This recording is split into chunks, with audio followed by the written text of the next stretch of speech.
लिया। क्यों न मैं गाऊंगा गीत उसी के, मुझे बचा लिया। यीशु ने अपना खून बहा के मुझे बचा लिया। क्यों न मैं गाऊंगा गीत उसी के, मुझे बचा लिया। अपना खून बहा के मुझे बचा लिया। मैं जब गुनाहों में पड़ा हुआ था, यीशु आ गया। उसके मारे जाने से जीवन भी खा गया। मैं जब गुनाहों में पड़ा हुआ था, यीशु आ गया। उसके मारे जाने से जीवन भी पा गया। लिए गाऊंगा गीत उसी के, मुझे बचा लिया। यीशु ने अपना खून बहा के मुझे बचा लिया। क्यों न मैं गाऊंगा गीत उसी के, मुझे बचा लिया। मेरे गुनाहों का बोझ उठाकर क्या क्या ना उसने सहा।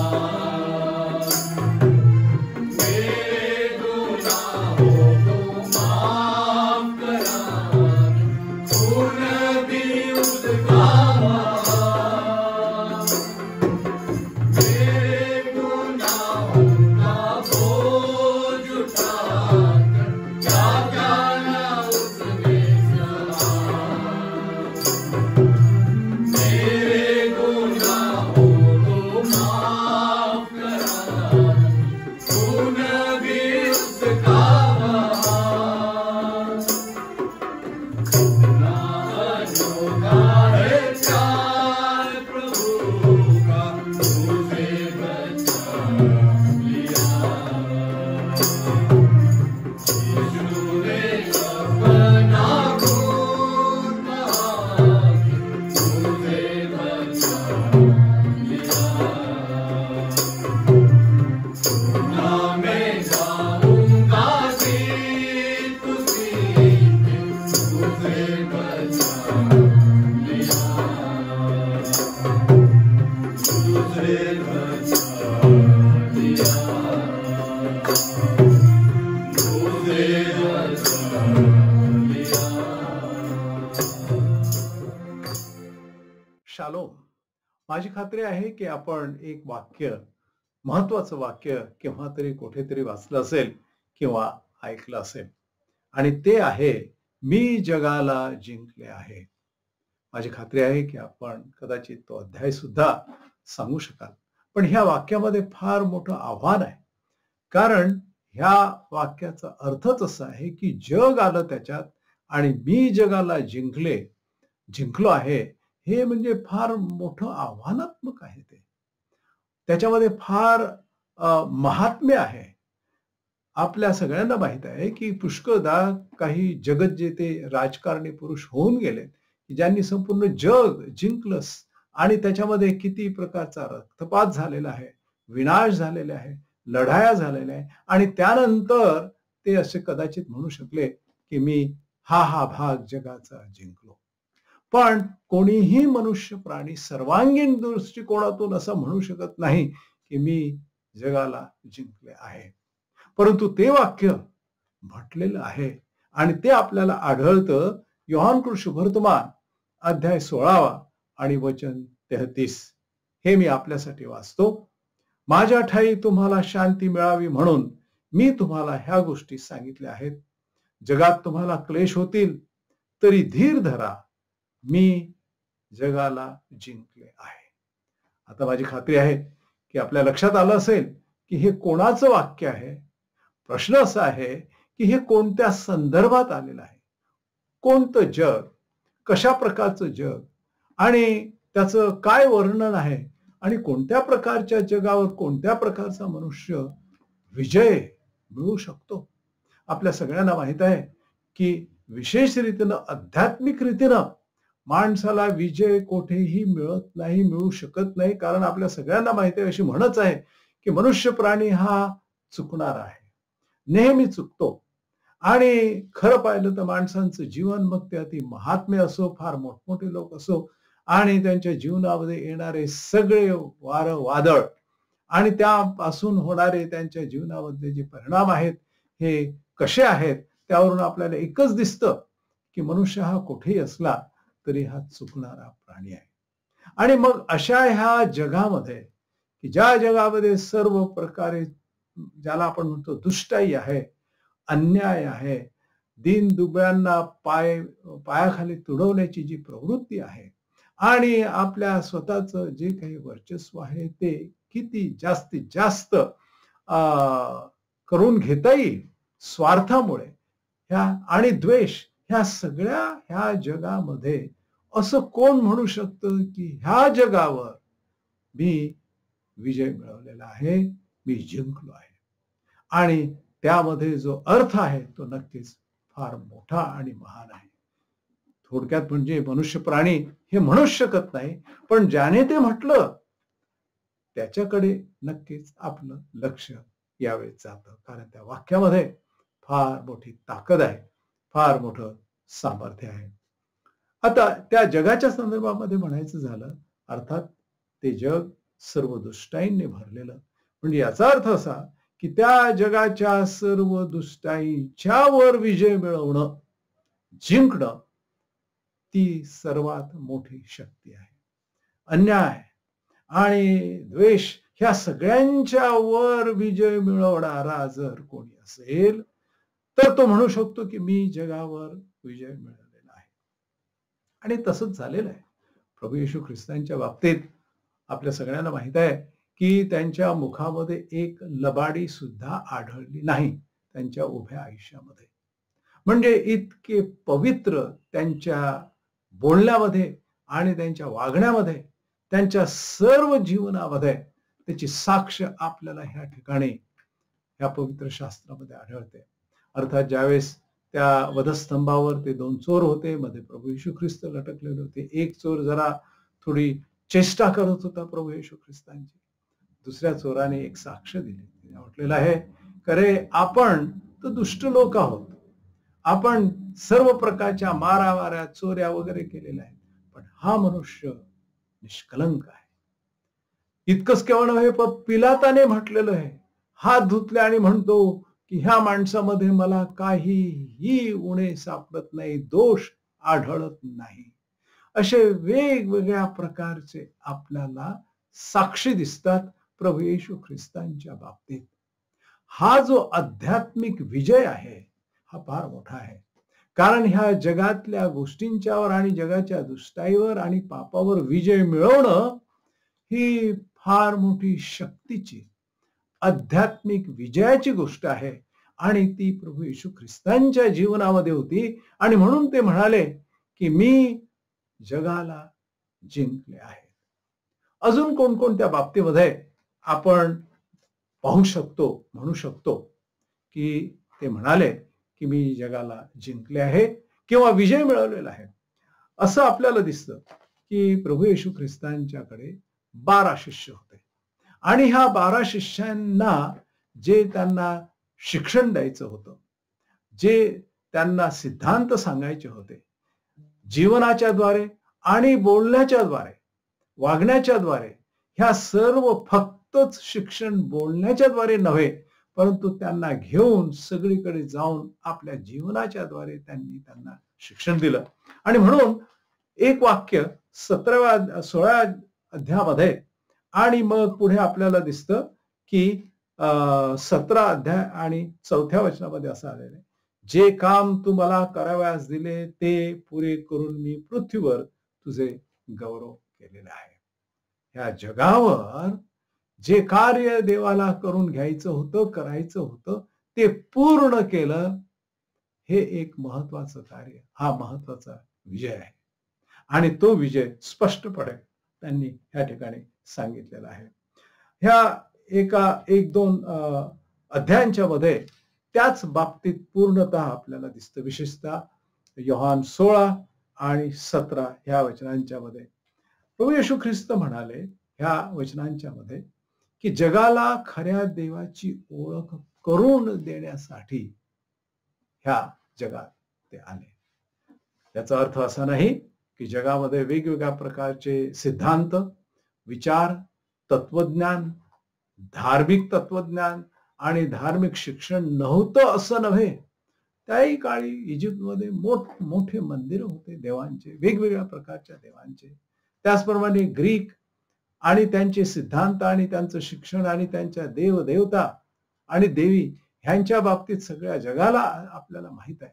म्हणजे ते जग धार्मिक असून सुद्धा खरं पाहिलं तरीही त्यांना खऱ्या आणि जिवंत देवाची जी ओळख होती, जे नाव होतं, ते प्रगट करण्यासाठी प्रभू येशू ख्रिस्त ह्या जगात आलेत.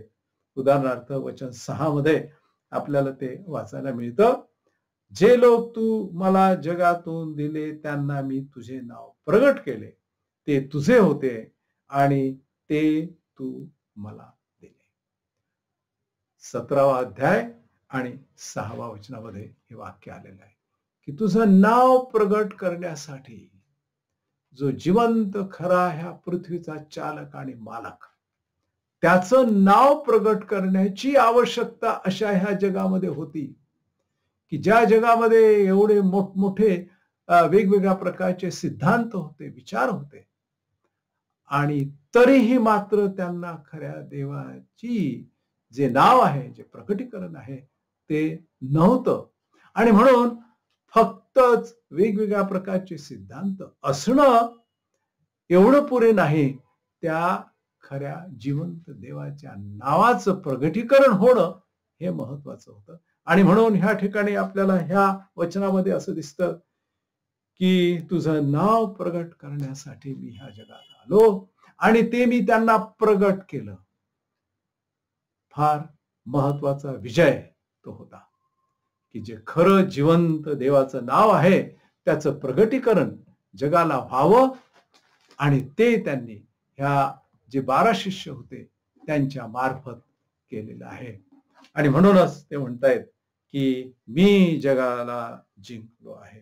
पुढे अजून एक महत्वाचं वाक्य ह्या ठिकाणी आलेलं आहे 8व्या वचनामध्ये, कारण जी वचने तू मला दिली ती मी त्यांना दिलेली आहेत, ती त्यांनी स्वीकारली, मी तुझ्यापासून आलो हे त्यांनी खरोखर ओळखले आणि तू मला पाठविले असा त्यांनी विश्वास ठेवला. फार महत्वाचे ह्या ठिकाणी मुद्दे आपल्याला दिसतात की जेणेकरून प्रभू येशू ख्रिस्त म्हणाले की जगाला मी जिंकलेलो आहे. नाव प्रगट करण्याच्या बाबतीत आपल्याला असं दिसतं की त्यामध्ये त्यांना विजय मिळाला. पुढे आपल्याला 8व्या वचनामध्ये दिसतं की जी वचनं तू मला दिली ती मी त्यांना दिली आणि ती त्यांनी स्वीकारली. देवाची वचनं, देवापासून आलेली वचनं, स्वर्गातून आलेली वचनं प्रत्यक्ष प्रभू येशू ख्रिस्तांनी आपल्या जीवनातून सगळ्या जगाला प्रगट केलेली ही जी वचनं आहेत ती मी त्यांना दिली आणि मग त्यांनी ती स्वीकारली. परंतु ही जी वचनं आहेत याचं वेगवेगळ्या ठिकाणी एक स्पष्टीकरण आलेलं आहे. अर्थात ज्यावेळेस प्रभू येशू ख्रिस्त आले त्यावेळेस जुन्या कराराच्या द्वारे देवाचं वचन जगामध्ये दिलेलंच होतं. मग अजून काय त्याच्यामध्ये बदल, वचनांच्या मध्ये काय बदल? त्याने त्यामध्ये नवीन अर्थ दिला आणि तो नवीन अर्थ आपल्याला फार महत्वाचा आहे. मी काही वचनं वाचतो. मत्तई कृषी वर्तमान अध्याय 5 उदाहरणार्थ 38 वचन आपल्याला ह्या ठिकाणी सांगतं, डोळ्याबद्दल डोळा व दाताबद्दल दात असे सांगितले होते, ते तुम्ही ऐकलेले आहे. म्हणजे ते पूर्वीच तुम्ही ऐकलेलं आहे, तेही बरोबर होतं, पण आता मी तुम्हाला नवीन अर्थ देतो. प्रभू येशू ख्रिस्तांनी त्याचं वचन प्रगट केलं, असा त्याचा अर्थ आहे. आणि मग ह्या ठिकाणी असं म्हटलेलं आहे, मी तर तुम्हाला सांगतो, दुष्टाला अडवू नका. जो कोणी तुझ्या उजव्या गालावर मारतो, त्याच्याकडे दुसरा गाल द्या. जो तुझ्यावर फिर्याद करून तुझी बंडी घेऊन पाहतो, त्याला तुझा अंगरखाही घेऊ द्या. अगदी पूर्णपणे विरोधात्मक असं ह्या ठिकाणी शिक्षण, जुन्या करारातील शिक्षण आणि त्याला नवीन अर्थ देणारे. जर पूर्वी डोळ्याबद्दल डोळा म्हणजे निषेध करायच्या, जशास तसे आपण उत्तर द्यायचे किंवा जशास तसे त्याचा एक प्रकारे विरोध करून त्याला उत्तर द्यायचं, मारायचं वगैरे वगैरे, असंच त्याचा अर्थ होऊ शकतो. प्रभू येशू ख्रिस्ताने त्या सर्व गोष्टींना थांबवलं, नवीन अर्थ दिला. पुढे 43 वचनामध्ये असं म्हटलेलं आहे, आपल्या शेजाऱ्यावर प्रीती कर व आपल्या वैराचा द्वेष कर असे सांगितले होते, हे तुम्ही ऐकले आहे.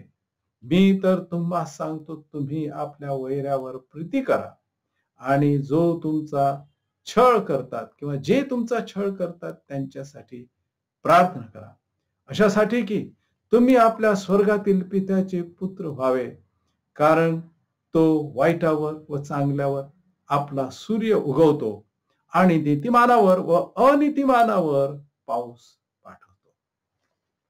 नवलाची या ठिकाणी गोष्ट आहे. नवलाचं शिक्षण होतं हे. ठीक आहे, वैऱ्यांच्यावर प्रीती करण्याची गरज नाही, कारण ते वैरीच आहे आणि एक प्रकारे तुम्ही त्यांच्या बाबतीत सूट घेऊ शकता, असंही ह्या ठिकाणी डोळ्याबद्दल डोळा, तेही मुभा होती. परंतु आता प्रभू येशू ख्रिस्तांनी त्याला नवीन अर्थ दिला, नवीन वचन दिली आणि ती प्रथम त्याच्या शिष्यांना त्यांनी शिकवलेली आहे.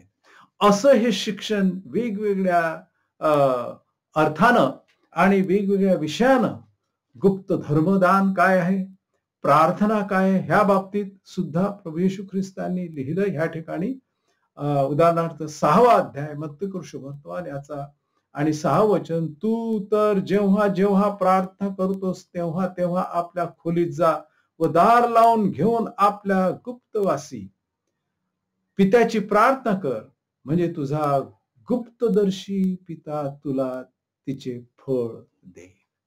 प्रार्थना करण्याची पूर्णतः नवीन पद्धत, की ज्या प्रार्थना कदाचित रस्त्यांच्यावर, उघड्यावर, मंदिरांच्या मध्ये सगळ्यांना पाहता येतील अशा प्रार्थना, आणि प्रभू येशू ख्रिस्तांनी मात्र त्याला एक वेगळाच अर्थ दिला. आणि हे सगळे अध्याय 5, 6 आणि 7 मत्ती शुभवर्तमानाचे प्रभू येशू ख्रिस्ताच्या नवीन अर्थाने दिलेल्या शिक्षणाचे आहेत. आणि म्हणून ह्या ठिकाणी असं म्हटलेलं आहे 8व्या वचनामध्ये, योहान शुभवर्तमान 17वा अध्याय, कारण मी जी वचने तू मला दिली ती मी त्यांना दिली आहेत, ती त्यांनी स्वीकारली. फार महत्वाचं वाक्य ह्या ठिकाणी आहे. हा देवाचं वचन देण्याचा जो विजय आहे. म्हणूनच प्रभू येशू ख्रिस्त म्हणतायत की जगावर मी विजय मिळवलेला आहे. जगाच्या पापावर, जगाच्या समाजावर, विरोधावर, आणि जे शिक्षण मला ह्या ठिकाणी लोकांना द्यायचं होतं त्या शिक्षणासाठी. आणि अजून एक विजय आपल्याला ह्या ठिकाणी असा दिसतो की ज्या विजयाच्या द्वारे संपूर्ण जगामध्ये तारणाचं आणि मुक्तीचं, आणि इतकंच केवळ नव्हे, परंतु ज्याला आपण म्हणतो मोक्षाचं शिक्षण पसरलं. कारण जो कोणी ह्या जगामध्ये जगतो, केव्हा तरी तो आपल्या जीवनामध्ये विचार करतो की हे जीवन संपल्यानंतर पुढच्या जीवनात काय आहे, कुठे आहे, काही आशा आहे का. आणि मग त्याला वेगवेगळ्या प्रकारचे आपण शब्द दिलेले आहेत. कोणी मुक्ती म्हणतो, कोणी मोक्ष म्हणतो. आणि ह्या ठिकाणी मात्र प्रभू येशू ख्रिस्तांनी सार्वकालिक जीवन, की ज्या ठिकाणी मरण नाही, माणसांना विश्वासाच्या द्वारे पूर्ण मुक्ती अर्थात त्याची कृपा त्याला लागते. त्या कृपेचा आपल्याला विश्वासानं स्वीकार करावा लागतो. परंतु त्या सार्वकालिक जीवनाचं शिक्षण ह्या जगामध्ये संपूर्ण जगासाठी प्रभू येशू ख्रिस्त म्हणाले की मी दिलं. फार मोठा विजय. आणि म्हणून प्रभू येशू ख्रिस्त म्हणतात की मी जगाला जिंकले आहे. तुम्हाला माहित आहे 17व्या वचनामध्ये योहान शुभवर्तमान 17व्या अध्यायामध्ये 3ऱ्या वचनामध्ये असं म्हटलेलं आहे, सार्वकालिक जीवन हेच आहे की तू जो एकच खरा देव त्या तुला व ज्याला तू पाठविले त्या येशू ख्रिस्ताला त्यांनी ओळखावं. मग वेगवेगळ्या प्रकारचे सिद्धांत, तत्वज्ञान, वेगवेगळ्या प्रकारचे लिखाण आहेत. मुक्ती, मोक्ष, सार्वकालिक जीवन, मरणानंतरचं जीवन, वेगवेगळ्या तत्वज्ञानांनी त्यावर लिखाण खूप शेकडो आणि हजारो त्याच्या बाबतीत लिखाण झालेले आहे. एका लहानशा व्याख्येमध्ये 2 वाक्यामध्ये ह्या जगातल्या नंतरच्या जगाचं जे वर्णन आहे ते ह्या ठिकाणी आपल्याला दिसतं.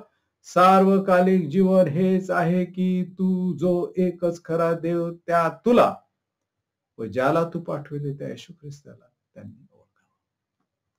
एका वाक्यात पूर्ण मुक्ती, मोक्ष, सार्वकालिक जीवनाचा गोषवारा ह्या वाक्यात त्यांनी दिलेला आहे. आणि तो संपूर्ण जगासाठी आहे. प्रत्येक व्यक्ती जगातल्या हा जो आहे विश्वासानं ते सार्वकालिक जीवन स्वीकारू शकतो, अनुभवू शकतो. आणि ह्या संदर्भामध्ये प्रभू येशू ख्रिस्त म्हणतायत की मी जगाला जिंकलेला आहे. जगाला मी नवीन आशा दिलेली आहे. मुक्ती आणि मोक्ष ह्या संदर्भातला नवीन अर्थ दिलेला आहे. आणि जे कोणी ते विश्वासाने स्वीकारतात त्या सगळ्यांच्यासाठी हा अर्थ आहे, नवे हा अनुभव आहे. त्याची सुरुवात आताच कोणीही केव्हाही करू शकतं. हे वाक्य वापरण्याच्या अगोदर प्रभू येशू ख्रिस्तांनी अजून एक छोटंसं वाक्य वापरलेलं आहे, तरी धीर धरा. पूर्णच वचन वाचतो. 33 योहान 16:33. माझ्या ठाई तुम्हाला शांती मिळावी म्हणून मी तुम्हाला ह्या गोष्टी सांगितल्या आहेत. जगात तुम्हाला क्लेश होतील, तरी धीर धरा. सर्वात अशांत जीवन कशामुळे होतं? ज्यावेळेस माणसाला ह्या जगाच्या नंतरची कोणत्याच प्रकारची आशा नसते.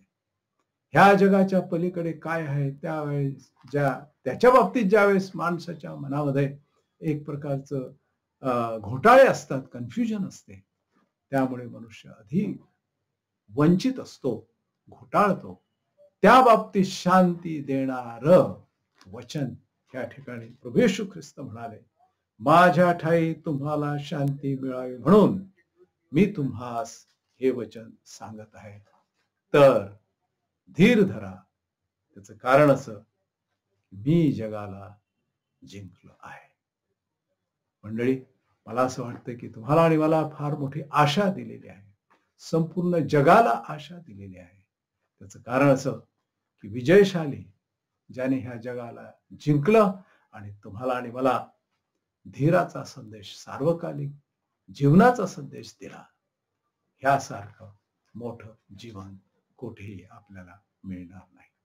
देव करो आपल्या सगळ्यांना आशेचं आणि धीराचं जीवन जगण्यासाठी तो शक्ती देव.